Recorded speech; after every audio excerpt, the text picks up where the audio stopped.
What's up, everyone? Welcome to another episode of Last Take. This is a special Knicks season preview edition. We have Ethan back, NY Sports Fan Kush, to talk some Knicks. And we lucked out. I actually messaged Ethan sometime last night while I was watching the beginning of the game if he wanted to do this today because we were planning on doing it. Wasn't sure when. We lucked into the Knicks having, granted it was a preseason game, but one of their most exciting games that I've watched in a long time. Just seeing five guys, all 22 and younger, lead a comeback charge and the game on a 21-7 run, come back and win. We were just talking before about how you can't really win as a Knicks fan because people will make fun of you for being happy about a preseason game. But if we would have lost, then people would make fun of us for losing a preseason game. So it is what it is. Ethan, how we doing, buddy? I'm doing good. Last night was obviously a lot of fun. I had a snow day today, so life's good at the moment. So that's good. Huge. Love that. You can see I'm decked out in my Knicks apparel today. Got Knicks Great Again hat. Shout out Dolan J. Trump. Ain't no stopping, Obi Toppin. Shout out Clem. Let's get it started. So first thing we're going to talk about is the offseason. It was a relatively quiet offseason for the Knicks, but if you watched our first offseason preview video, this was kind of what we expected and I would say even wanted out of them. So Ethan, what did you think about the offseason? Where'd they go right? Anything that maybe you didn't like, and just how do you what do you think about the job they did with this roster in their first offseason? So I think the general consensus around the Knicks offseason is people were like, wow, the Knicks really just didn't mess anything up. This is crazy. We just didn't mess anything up. There was reported interest in Gordon Hayward, but the Knicks only wanted Gordon Hayward at their price, which was like 3 years, 60 to 70 million. Obviously, he got that massive contract with the Hornets. The Knicks had no interest in that. Fred VanVleet, he got the big contract with the Raptors. The Knicks apparently had interest, but didn't even hold a meeting with them because it was just kind of consensus around the league that he was going to the Raptors. And then the Knicks, they made like a bunch of. I know the general consensus is just because like a signing doesn't kill you, it doesn't mean it's a good signing. But the Knicks got legit good value for very cheap. The two guys that I think who signed that I was very shocked we got the price were Alec Burks and Noel. Getting those for $11 million combined. Those are two guys like Alec Burks, really good 3-point shooter last year. What was really good on both the Warriors and the Sixers last year. Can create his own shot, scored 15 a game with like not a ton of minutes on good, very solid efficiency. And then Nerlens Noel, who was on the Thunder last year, was statistically one of the best rim protectors in the league last year. Mm-hmm. And we got him for $5 million. He's going to be a great mentor / like backup, maybe even like he starts some games with Mitch, because I think when we had Taj Gibson as the secondary center to Mitch, it was just very different. But with Nerlens Noel, we can start Mitch. And if Mitch gets into a foul trouble, we can just throw in Noel and really not lose a beat. So I really like both those signings. And then we signed Austin Rivers to a really cheap contract. So it was 3 years, $10 million, but there's only $1 million guaranteed after the first year. And Austin Rivers, I'm really not that high on Austin Rivers as like a player. I don't think he's a very good player. But one thing that really did, I think, like to a lot of fans stick out is like how he handled like the press conference. Because obviously Austin Rivers, he's famous. He's gone on like a lot of podcasts. He's clearly a smart dude. A lot of people don't like how outspoken he is, but he straight up went into the preseason press conference and said like if you're like real basketball players don't care about like anything else. Like real basketball players want to play in Madison Square Garden in New York, and that was something that really stuck out to me. Like he doesn't need to be some insanely good basketball player. If he's a good culture guy, it's worth it for $3 million. Brought back Elfrid Payton for $5 million, whatever. I know a lot of people weren't a huge fan, but it was $5 million. So I thought the Knicks had a really solid offseason as well. With the whole Ed Davis thing where they got Ed Davis, got 2 second-round picks for taking on $5 million worth of Ed Davis, and then flipped Ed Davis for another second-round pick. Mm-hmm. That was obviously like a great finesse. And then the draft, I'm sure we'll talk about a little bit later, but I think we had a good draft. What do you think of the Knicks offseason? Yeah, for sure. I mean, I remember this was a couple weeks back, the thing that kind of dominated our video, because you and I were both very worried about it at the time, is are they going to trade for Russell Westbrook? Is Leon Rose going to want to come in and make a splash? And I think that one theory going around that I don't particularly disagree with is the Knicks do want to get in a superstar sooner rather than later to kind of show the league that they can treat their stars well, because, given the past couple guys who have come here, Carmelo had some poor things to say on his way out. Porzingis obviously forced his way out. So they do have a bit of a reputation for not being a place that takes care of their star players. So I do agree that at some point here, they're going to need to get a guy in, even if he's not the number one choice around the league, just to show everyone that they can treat their star players well. But you and I are both in agreement that Russell Westbrook was not that guy, not at his contract, not at, his style of game. He's not a guy that elevates the level of play of the guys around him. He was going to be a guy who relies on his athleticism. To pay him into his mid to late 30s was going to be a risky decision. So good on them for holding off. Maybe they were going to bring in John Wall, since they're pretty much, making their entire team just all Kentucky alumni now. So ends up getting traded Russell Westbrook for John Wall. So they avoid all that, avoid Gordon Hayward. I wouldn't have minded Fred VanVleet, but I mean, it wasn't a move that I desperately wanted them to make or not make either way. I'm with you. Austin Rivers having the quote saying that, they need to make the Knicks cool again, make the Knicks like a desirable team again. That was definitely awesome to me. I mean, yeah, it is Austin Rivers. He's not, anything special, but it's cool to see a guy come here and have a little bit of pride in playing for the Knicks and making them great again. Noel, like you said, great pickup. Alec Burks, any chance to add shooting. So then there was no one that they brought in this offseason that's going to jump off the page and sell tickets for you or sell a ton of jerseys. But I think besides in the draft, which we'll get exactly. I think that it kept them in a spot where they could be flexible, because that's the biggest thing. Like you and I said, I think that the Knicks need to be flexible in, letting their young guys play, maybe taking back a bad contract to gain some more draft capital. Or if a guy wants to force his way out, out of a max deal he is somewhere else, then the Knicks can be a destination for him as long as they have that flexibility. So we'll use this to transition to the draft. The Knicks obviously had 2 first-round picks, both of which on display last night. So what are your initial thoughts on both Obi Toppin and Emmanuel quickly? So first off, with the draft, obviously Leon Rose had he made some trades on draft night where he traded 27 and 38 for 23, and then he traded back actually for both 25 and 33. So that was just trading up, and there was really no downside. So we all praise him for that. And then first overall pick for the Knicks, I should say, but 8th overall in general, Obi Toppin, widely projected to go like top 5-ish in the draft. There was rumors that the Knicks wanted to trade up for him. He ends up falling to 8. I know there was a lot of rumors actually with the Cavs, who we just played yesterday, that I think the main idea is the Cavs really wanted Isaac Okoro. And the Knicks wanted Obi Toppin. So there was thought that the Knicks would try to trade up to 5 to get Obi Toppin, and the Cavs would fall back to 8 and try to grab Isaac Okoro, because they probably knew the Hawks wanted Okongwu and the Pistons wanted Killian Hayes. But I think the Knicks didn't realize they didn't need the trade up, because they realized that the Hawks wanted Okongwu and the Pistons wanted Okoro, so neither of them were wanting to take Toppin. Toppin, the best player in college basketball last year. He's a dynamic offensive player. He hasn't hit like long range shots yet, but he's shown capability of being able to do so. Obviously, the main question mark with Obi Toppin is how is he going to progress on defense? Because defense was a major issue.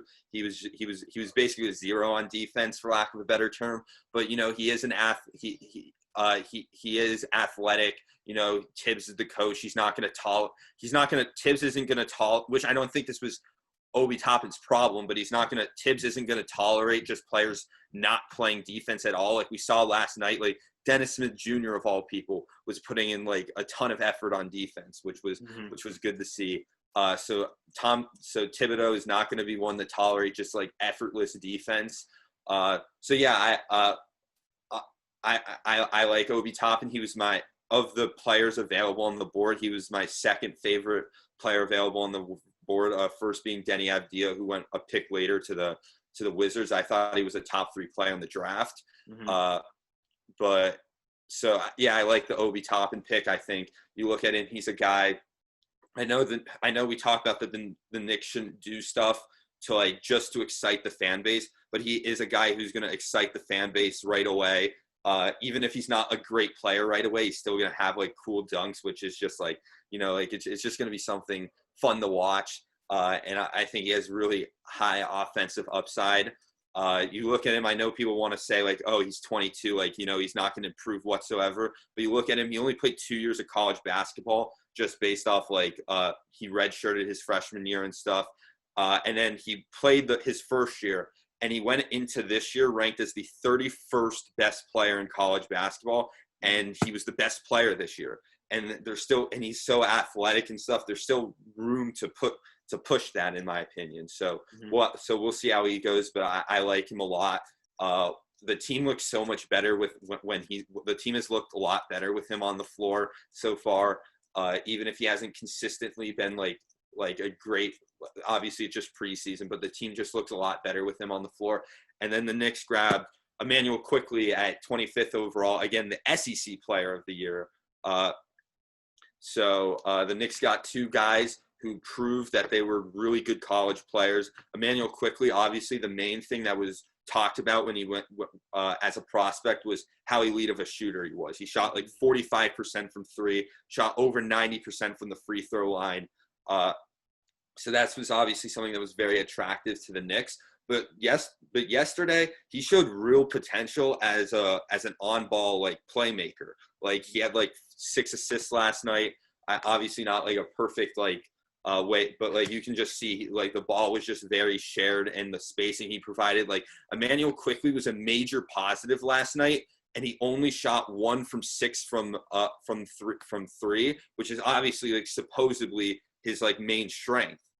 So the fact that he was that much of a positive last night while only shooting 1 of 6 from 3 is a very positive thing going forward. You can tell he's a very smart basketball player, and he talked about like how he was telling teams, again, like they didn't have like any tournaments this year and stuff. So he talked about how like he thinks he's capable of being an on-ball playmaker, but just in Kentucky, it was just best for the team with his shooting ability that he played a lot off ball. So I think that was a really good pick. And then obviously at the time, the 33rd pick, we traded it for a 2nd round pick in 2023, which was a little weird, but Leon Rose clearly really likes that draft class. It's the supposed double draft. So we'll see what happens there. But yeah, I think both of them have shown a lot of upside so far. So that's good.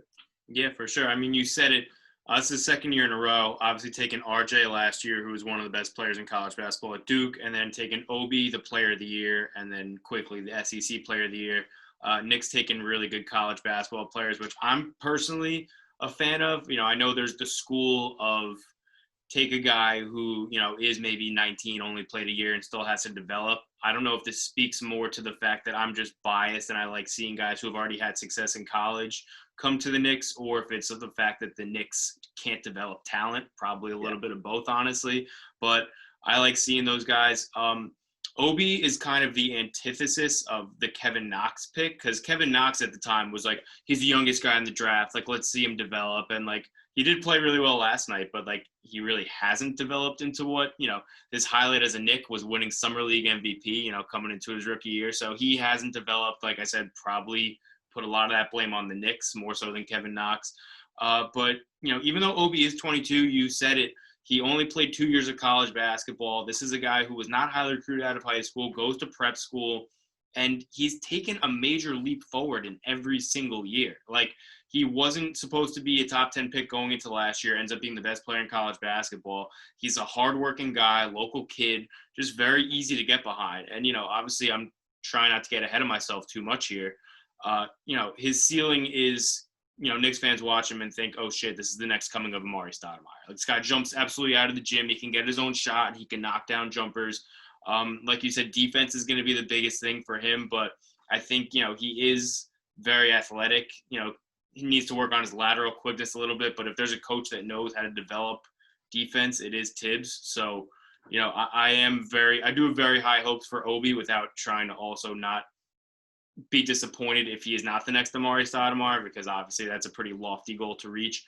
And with Quickly, yeah, he was 1 for 6 last night, but I'm not nervous about him being able to shoot the ball. That was kind of my point. Yeah, exactly. I know that's not. I know that you were alluding to the same. A guy who shot that well in college is going to have it translate to the NBA. His shots are going to start falling, but no, he put guys in a lot of good situations. Throwing lobs left and right. He seemed like he had the motor that just kind of makes the offense go. I can't really describe this. This is going to be a very like a point that I can't back up analytically, but when you just watch certain guards and they just make the offense move. Like certain point guards kind of just take up the ball and try their best not to turn it over and get them into the offense. But certain guys can just make things happen, even if it's not them creating their own shot. They just make things go, make things move. So I really loved how the offense was going with him last night. And he was a guy that Coach Cal posted a video of on draft night saying he's very high on. So early returns, extremely early returns. I'm excited for these two. And especially seeing what they did last night, on the floor together with 3 of the Knicks' other young guys, and RJ, Mitch, and Knox. How can you not be excited as a Knicks fan? Yeah, that was a very exciting, because it felt like this, even last year we had some of the same young players, but just for years we've just been asking, just at some point, just play some young guys. And last night, obviously Frank for one wasn't able to play because he was hurt, but even DSJ, he had positive moments last night just playing with other young guys, and it was just really nice to see, I guess. And for example, Tibbs, granted, maybe if Noel, because Noel was hurt last night, maybe if Noel was playing, he would have been less lenient. But Tibbs stuck with Mitch when he was at 4 fouls last night. That is something that doesn't happen last year. He stuck with him and he rewarded him. He didn't foul out the entire night. There was a thought that he might foul out with 40 seconds left, but it was challenged. Clearly not a foul. Mitch had a really productive night, efficient night, great at shot blocking as he always is. Mitch rewarded Tibbs' trust in him, and that was really great to see. For example, I saw a bunch of people on Twitter, which understandably, Mitch got 2 early fouls really early and had to be subbed out. People were like, is this what Mitchell Robinson's just going to be? Is he just going to be a more efficient JaVale McGee, who does cool dunks? Is that really all he's going to be? But Mitch, he put his head down. He was at 4 fouls at a point. Tibbs stuck with him, and Tibbs was rewarded. I know it's just a preseason game, but it was still good to see.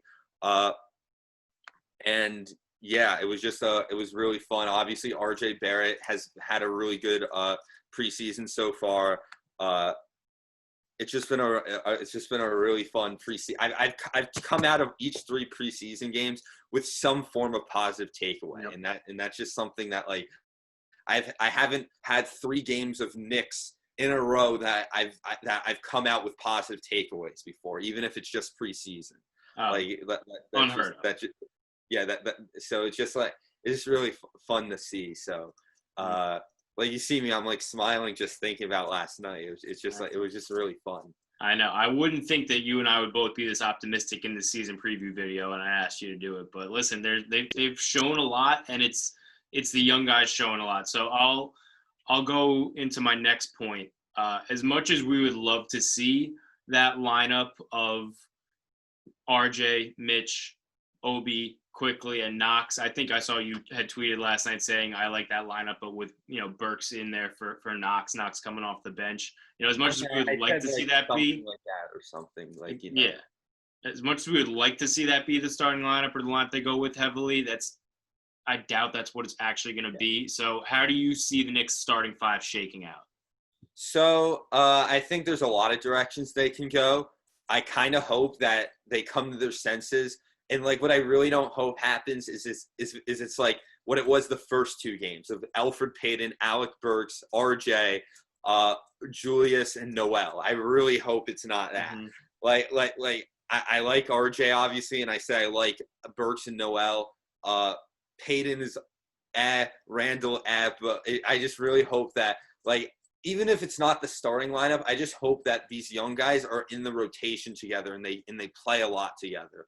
Mm-hmm. So my current prediction for the starting lineup is probably, I don't know. So I think Mitch is going to start. That I will say, because even though Noel was out, they said that the plan all along is they wanted Noel and Mitch to get first first team reps, I guess you can say, like reps with the starters in preseason. And then obviously with the way Mitch rewarded Tibbs' trust in him after he had 4 fouls, I think he's earned the ability to start. Even though, as I said, I like Noel a lot as a player, I think for one, he's going to be a great backup if that's the way we choose. And I think also he could be a decent trade piece. I think teams need rim protection at the deadline. We definitely have interest in Noel. And obviously just this past year, the Sixers traded 3 second-round picks for Alec Burks and Glenn Robinson III. So my current prediction for the starting lineup, I'm gonna be a little pessimistic here and say they still go with some of the older guys. My guess is probably Payton, as much as I don't like it. Burks, RJ, Julius, Mitch is probably my best guess. Mm-hmm. Yeah, I think that's probably my guess too. I think they're gonna end up going with Randall and Payton just because those are 2 of the guys that they, pay a little bit more. Not that any of their contracts are anything crazy, but yeah, I mean, listen, as long as Obi and Quickly are within that first rotation off the bench, I'm cool with it. As much as I would love to see both of those guys start, they need to be heavily involved in this rotation. Yeah, because we saw it yesterday. Just like, even though Quickly didn't even shoot well from 3, just like the attention he draw, like you looked at I saw like a film review video where it was just like the attention, where at points like he was just like drawing like 3 defenders on him just because when you have someone who shoots that well from 3, you just can't you just can't leave him open. So yeah, I think they need to be heavily involved. I think Knox has definitely last night earned the opportunity that to be involved. I think even DSJ. I know DSJ is probably the Knick I give maybe the most hard amount of time. I think even him, he showed effort last night. He should be. We should see what we have at the end of the day. Like DSJ, restricted free agent at the end of the year. Like I don't think he's in the Knicks' long-term plans, but we have to see to some degree. I think that's probably the Knicks starting lineup, but I think those guys have to be heavily involved. And like, I know Tibbs has this reputation of like not playing the young guys at all, but to some degree, it's not always true. He plays the guys who earn it. Yep. So if the young guys earn it, he's going to play them. Like we saw last night. Payton really struggled scoring the ball in any facet, which obviously that's not the thing that's frustrating with Elfrid. Not to go off on a tangent, I know I go off on tangents a lot. The thing that's frustrating is like Elfrid Payton will do like a good job like running the offense for a little bit, and then you'll be like, oh, he's not I'd be totally fine with him starting at point guard. And then he'll just like shoot 5 threes out of, like, not 5 threes, but like 3 threes out of nowhere and just completely brick all 3. And then you're just like, what are you doing? Just like you can be a solid player if you just do what you're good at, but he just doesn't do what he's good at. Well, that's the same story with Julius Randle too. Like every once in a while he'll make a move. Like he has some decent moves to the basket. He's got a pretty good touch. I'll be like, all right, Julius Randle, like that's why we signed you and I was optimistic. And then he'll do like 12 spin moves into a triple team and chuck it up. Like just quit while you're ahead. Like I wish he would just do that. He spin moved into a triple team last night. That led to like a turnover. It was and like the thing is with Julius Randle is I think when we signed him, like obviously the hope is that he scored like over 20 points, great efficiency on the Pelicans, mostly coming off the bench. If not, there was like other guys involved in there. And the hope was that like you get a 24-year-old who averaged 20 plus points. You just like start him on the Knicks and he's just going to develop into like a star. But that's just not like who he is. As I said, like what he's meant to be is he's meant to be a good sixth man. Like it's just like not who he is. To push him to try to push him like. The thing with the Knicks is sometimes they seem like they try to force stuff. Like earlier, they tried I get it's preseason, so I'm not like too concerned. They were just trying to like see what would work. But they kept trying. I kept like saying, like you saw me tweet this like before. I think I kept trying to push the narrative that like Randall and Obi is just not going to work. Like you just need to just accept that that's not going to work, because if Obi plays the 3 and Randall plays the 4, Randall playing the 4, that's fine. But Obi playing the 3, Obi had trouble keeping up with college level 4s. You can't just expect him to guard like whoever. You can't expect him to guard like Kevin Durant or obviously he wouldn't be on Kevin Durant, but you can't just expect him to guard these dudes at the 3. And then if you play Obi and Randall at the 4 and 5, that's just gonna get absolutely murdered defensively. That's just gonna get absolutely so that's just not gonna work.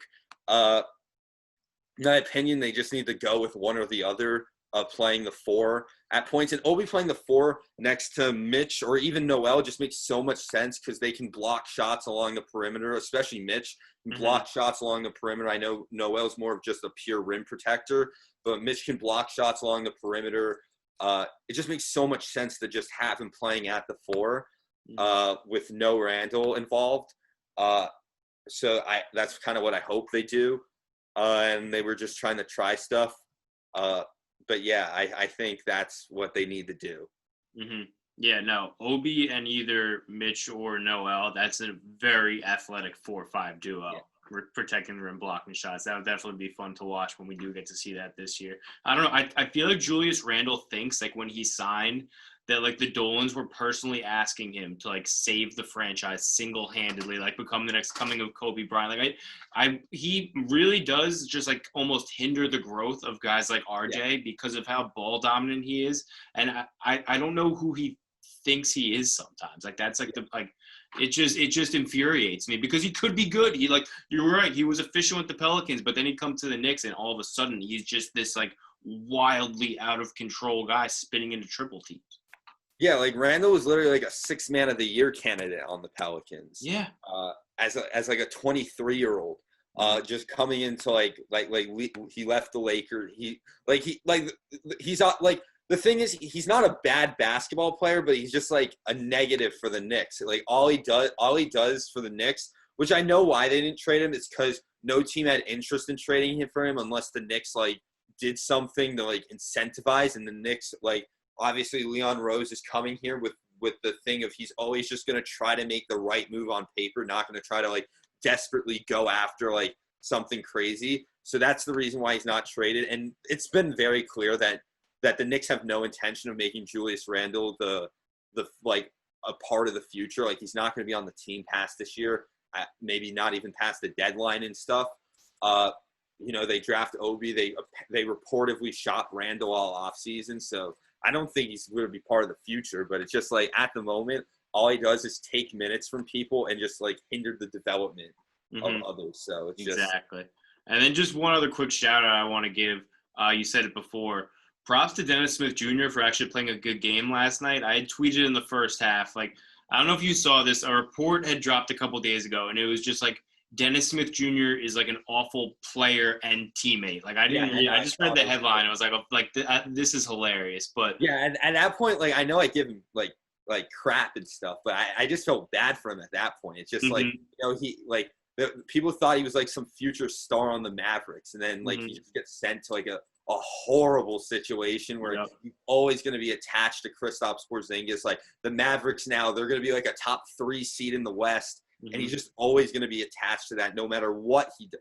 No matter what he does. Much less now. Like there's thoughts that like he heads to to China in a few years to play basketball.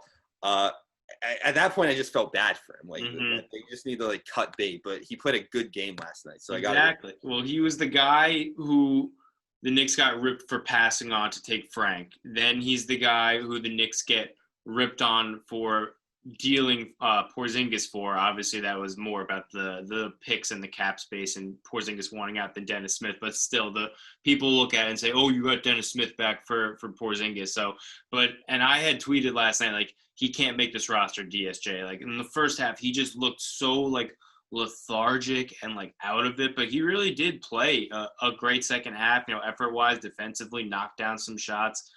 I really want to see Miles Powell make this roster. I just don't know if that's going to be possible. I actually made a projected 15-man roster. He starts the year in the G League in my scenario. And I also want some breaking news. The Knicks have signed Auburn standout Bryce Brown to a two-way contract. So breaking news mid-show happened 6 minutes ago, reported by Ian Begley. So. Breaking news, but by the time this video comes out, you'll all have known about it for hours. So, but still, we're claiming it. We broke the story. Yeah. Breaking news, last take. So just to finish up, just want to get a couple predictions from you. It could be like player-wise, what you think is going to happen. Good predictions, bad predictions, and then just how you see this season shaking out as far as what our record might be and how we'll place in the Eastern Conference. All right, so. I think it's no secret the Knicks are not a good roster. I think the Knicks. I know we got off to a hot late in the game, but we beat the Cavs by 7. Like the Cavs are like they were missing Kevin. Like for all we know, the Knicks might have like the least not I shouldn't say talented roster, but just the least best, I guess you can say, roster in the NBA. Like the other contenders for that is you look at like the Pistons or something. Like if they get a healthy Blake Griffin, they're probably better than us. The Cavs, if they get Andre Drummond somewhat focused and they get a healthy Kevin Love, they're probably better than us.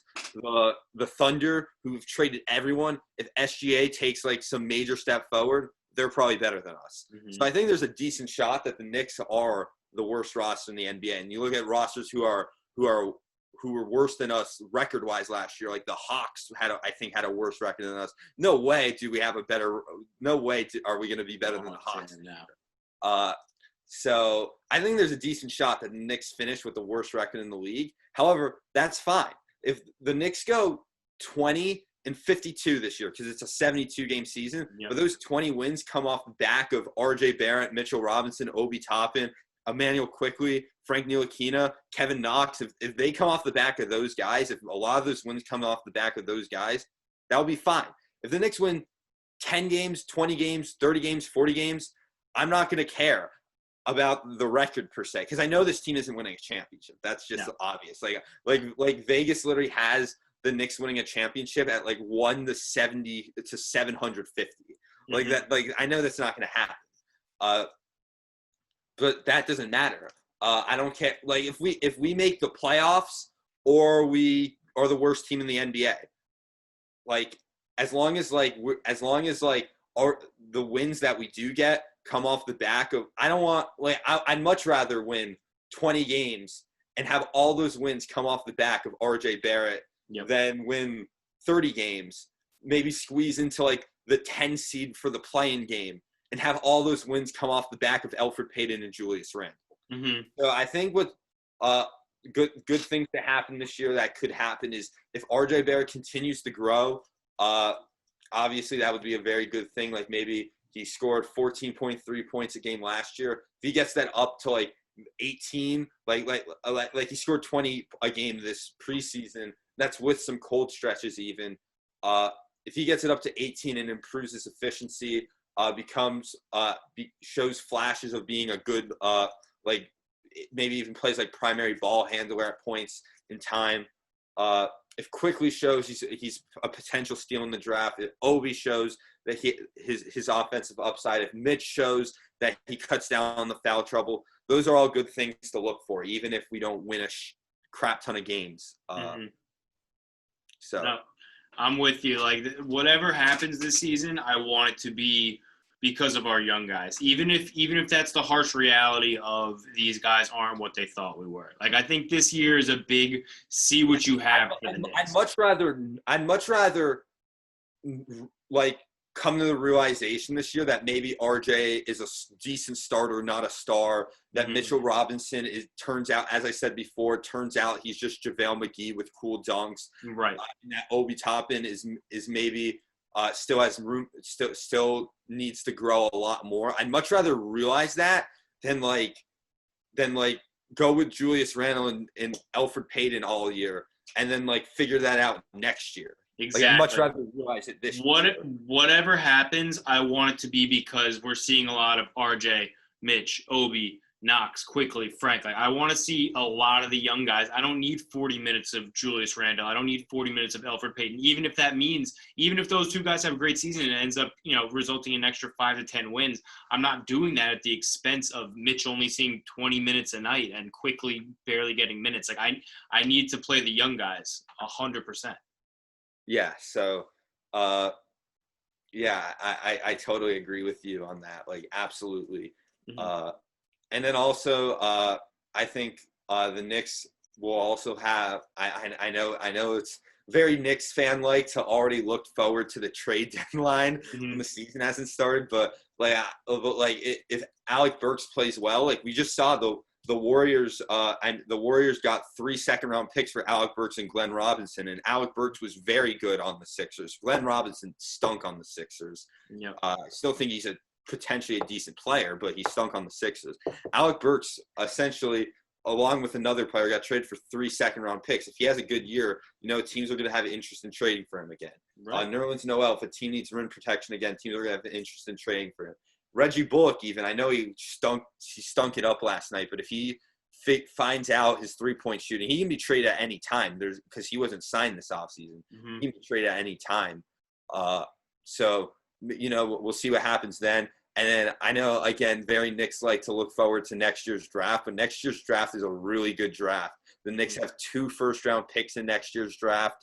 We have our own and the Mavericks first-round pick.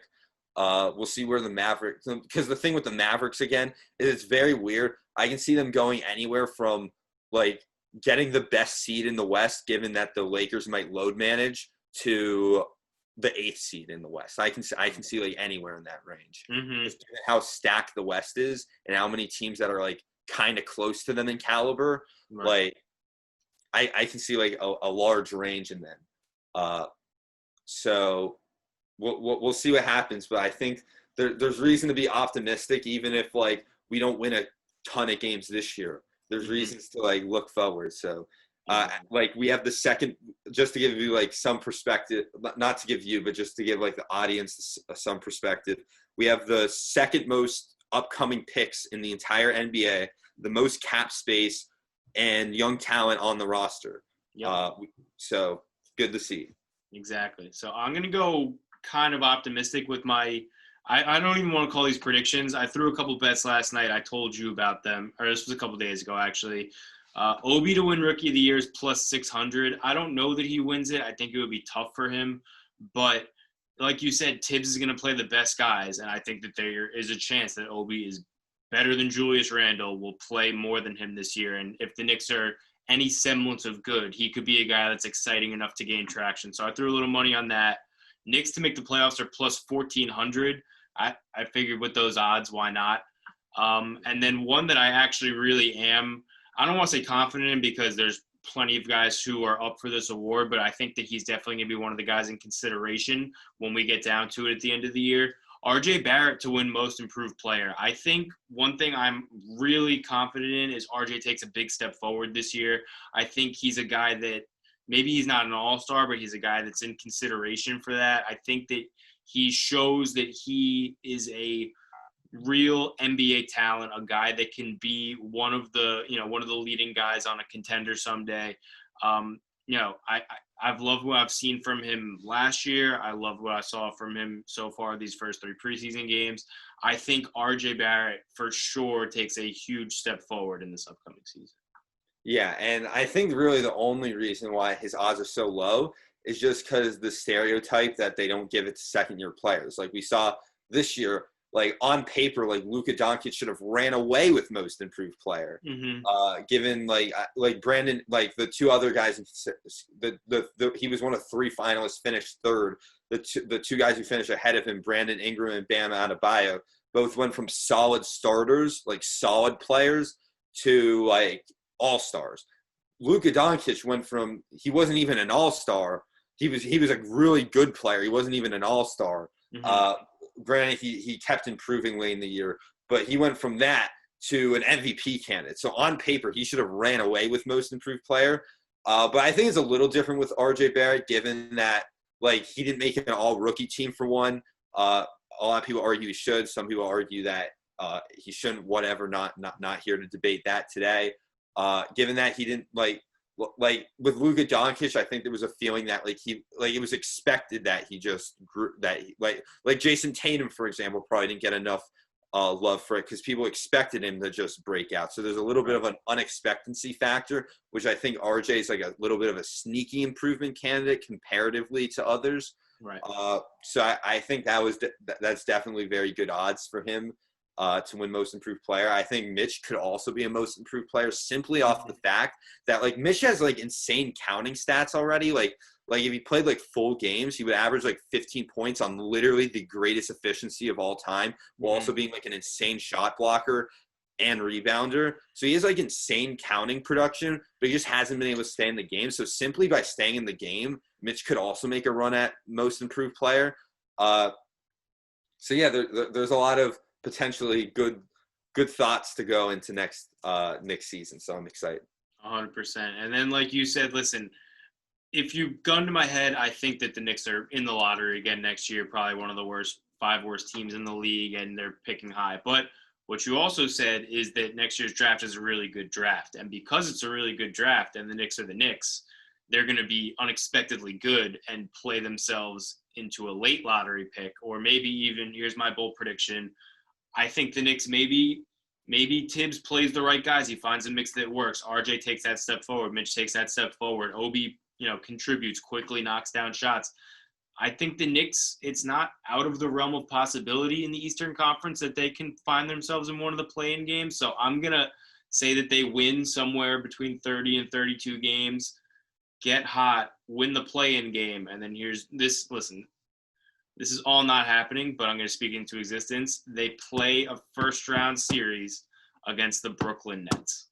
I mean, that would be very hype. And, like just in theory, the feeling of like if we take one game if that happened in theory and we took one game against the Nets, oh my God, I would not let Nets fans get the end of it. The Nets could win the championship, and I'd make sure they knew that we took a game against them. Yep. That's where I'll get realistic here. I'll wake up from the dream here. Yeah, there's no chance if that series actually happens, the Knicks win more than maybe one game. I would go in expecting to get swept. But I don't know. I think that would be fun. Can you imagine if, in April, May, maybe the vaccine is pumping out, starting to get to people our age at that point, hopefully, and they're starting to let people in at Barclays in the Garden. Imagine a Knicks-Nets playoff series immediately post-vaccine. That would be unbelievable. Yeah, that would be unreal. Again, this is very optimistic of you, but that would be a lot of fun. That would be absolutely. That's all I'll say. But any closing thoughts, Ethan? This was fun again. It's always good to hear your perspective on our team. Yeah. Closing thoughts, I guess. First off, thank you for having me. Like, this was a lot of fun to do. Once again, the first one was a lot of fun. This one, we know more about what's happened, and it was a little bit more of a happy one. Like last time, we were like a little nervous. Like it was the first year of Leon Rose and company. And we didn't know what to expect. Now we look at this and we're just like we're very, very cautiously optimistic at this point, I think we'll say. It was a lot of fun to do this, just like to talk and stuff, just because like even beyond like it was just fun to talk. So thank you for having me. Of course, bro. All right, guys, thanks for watching. Last Take Knicks season preview edition.